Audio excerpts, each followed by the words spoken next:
Então, falando agora sobre técnicas, né, que são mais utilizadas atualmente, nós temos as histórias de usuários, né, a gente sabe que antes a gente tinha os analistas trabalhando muito intensamente, durante muito tempo, na elicitação dos requisitos, na análise dos requisitos, então entregavam esse documento de requisitos para os programadores, né? E aí os programadores, de posse desse documento, iam lá se virar para entender e desenvolver aquilo ali, né?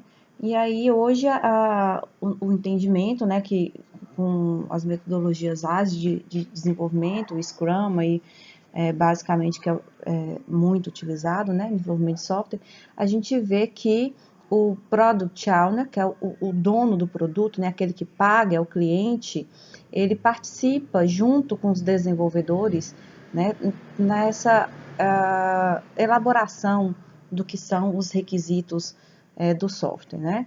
Então, do que compõe, o que são essas histórias de usuários, né? Elas basicamente são compostas dos 3 Cs, que é o cartão, as conversas, mais a confirmação.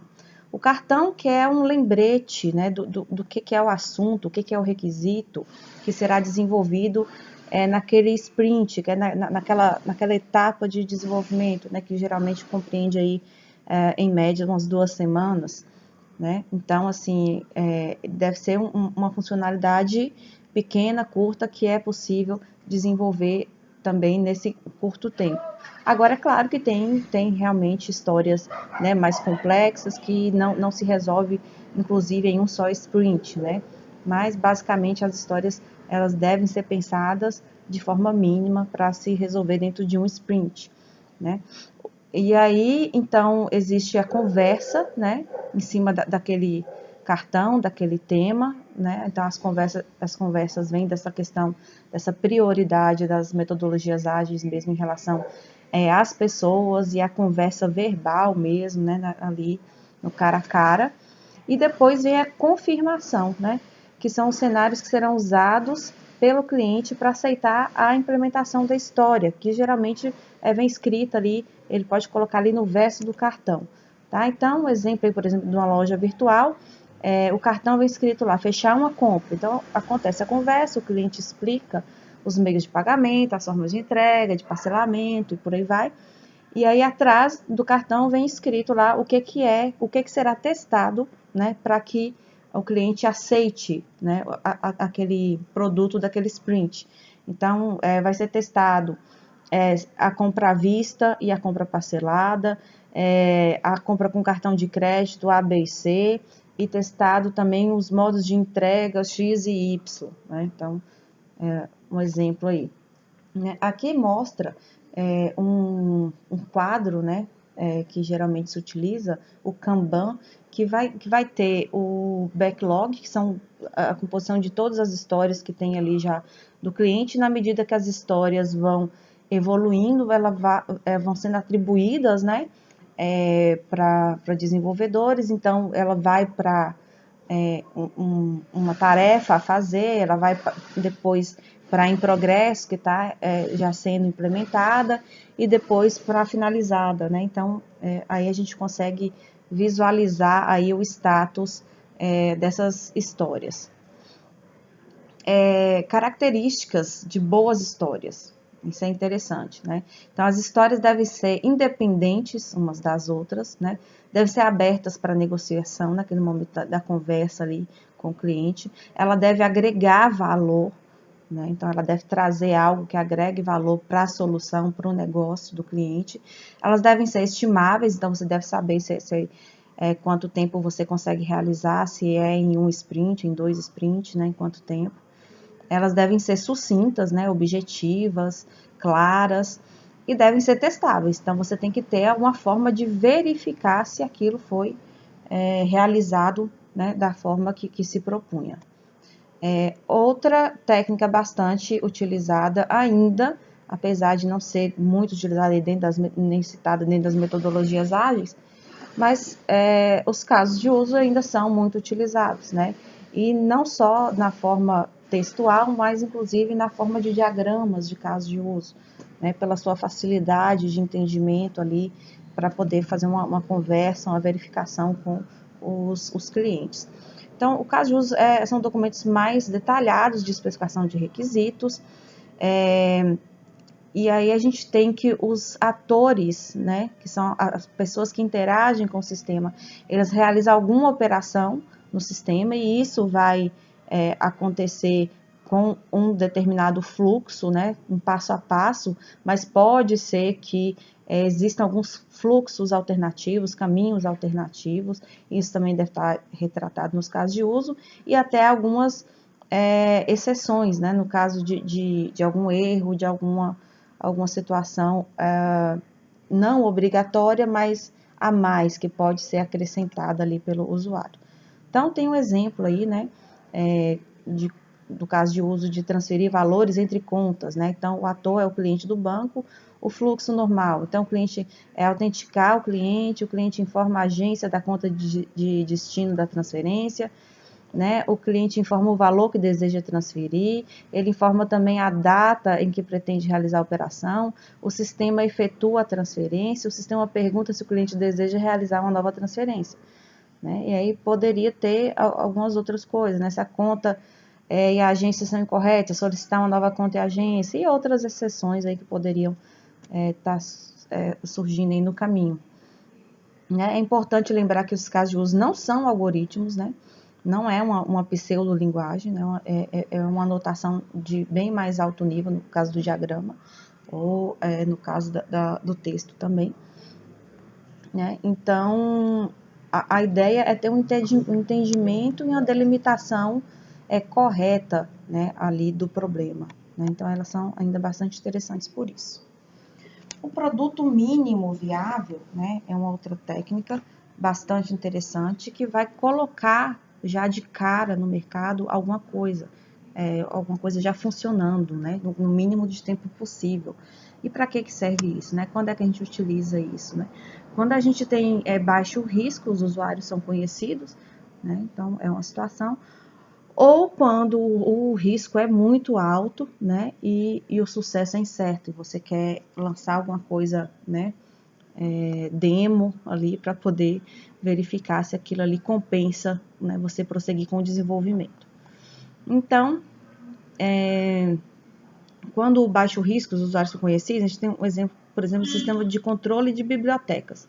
É um sistema conhecido, fundamental em toda a biblioteca, então todo mundo já sabe, né, mais ou menos como funciona, os procedimentos ali são bem padronizados, a necessidade e viabilidade desse sistema são óbvias, né, as histórias de usuário já funcionam muito bem para eles, então é uma coisa bastante tranquila de você já implementar ali o mínimo e já lançar no mercado. Quando uma situação, por exemplo, de alto risco e o sucesso incerto, por exemplo, uma loja virtual para empréstimo de livros digitais com pagamento via blockchain. Então, uma situação, sistemas típicos de startups, né? Mas não são exclusivos. Né? Então, é interessante ver que as startups geralmente utilizam dessa técnica e lançam, né, um produto mínimo viável no mercado antes de se propor a gastar muito tempo e dinheiro, né, logicamente, ali no desenvolvimento daquele negócio, daquele sistema.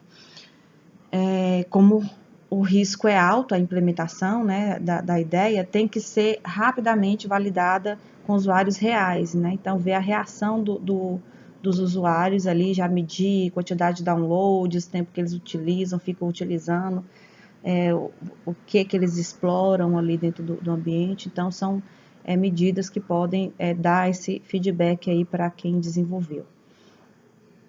Então, a ideia de ser um produto é que ele já pode ser utilizado. A ideia de ser mínimo é que é o menor conjunto de funcionalidades, né, com o menor custo, o mínimo possível ali para ser lançado, para surtir, quer dizer, algum interesse ali no público-alvo, e viável, que é o objetivo de obter dados e validar uma ideia, né? Então, vem daí esse ciclo de aprender, construir, medir, né? E aí isso vai gerar um produto mínimo viável. Então, nesse ciclo, né, a gente entende que ao final dele podemos realizar alguns ajustes e rodar o ciclo de novo, né, para ver se a ideia pega, né, numa segunda versão, numa terceira versão, pode fazer mais algumas tentativas. Pode pivotar, mudar o foco do produto, né, e mudar, por exemplo, para aluguel de músicas, no caso aí do nosso exemplo. Desistir, ver que não funciona, o dinheiro também já acabou e não temos mais energia para investir nesse projeto, ou se deu bastante certo, né? Então agora nós vamos partir para frente e construir um produto mais robusto, né? Com mais funcionalidades, que venha agregar mais valor ali naquele foco que o sistema tem, né? Aqui tem uma figura bastante interessante, né, ilustrativa, por exemplo, quando você vai, se eu fosse implementar um carro, né? Então, as fases aí sem a técnica do produto mínimo viável seria, primeiro faz uma roda, a roda com a outra e liga ali, faz aquela estrutura de base, depois joga uma parte ali da lata, depois você joga o teto, aí só no final, então, perceba, é que o cliente teria alguma coisa interessante para ver e ficar feliz, né?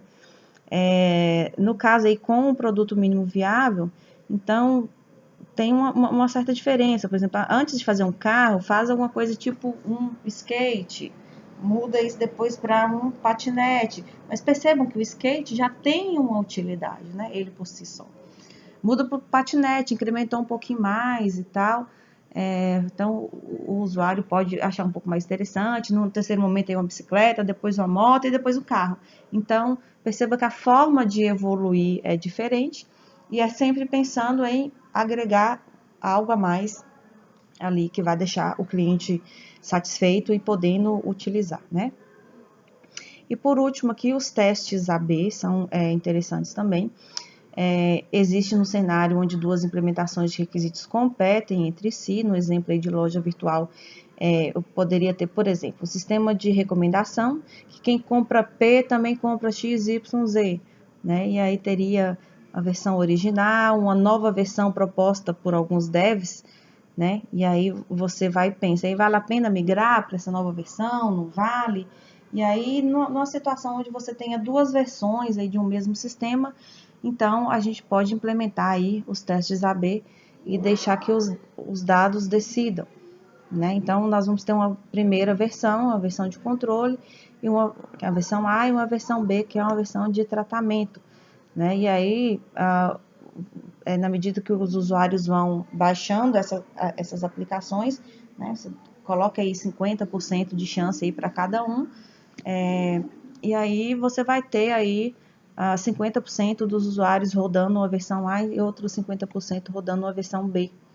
No final desse experimento, o que a gente faz? Analisa-se os dados, né, com base em alguma métrica que foi definida lá no início, a taxa de conversão de visitas em compras, aí, por exemplo, a versão B introduz ganhos estatisticamente relevantes. Então, se sim, vamos migrar para ela, né? Se não, continuamos com o algoritmo original da versão A. Então, aí o experimento vai dar, né, o resultado de qual versão é mais interessante. Os testes AB requerem amostras grandes, né? Então é interessante você distribuir isso para muita gente. Então a versão A já deve ser uma versão bastante conhecida e difundida, né? São usados por todas as grandes empresas da internet, né? Então vocês vão ter acesso a mais detalhes aí no livro. Então, continue estudando e vamos para a prática.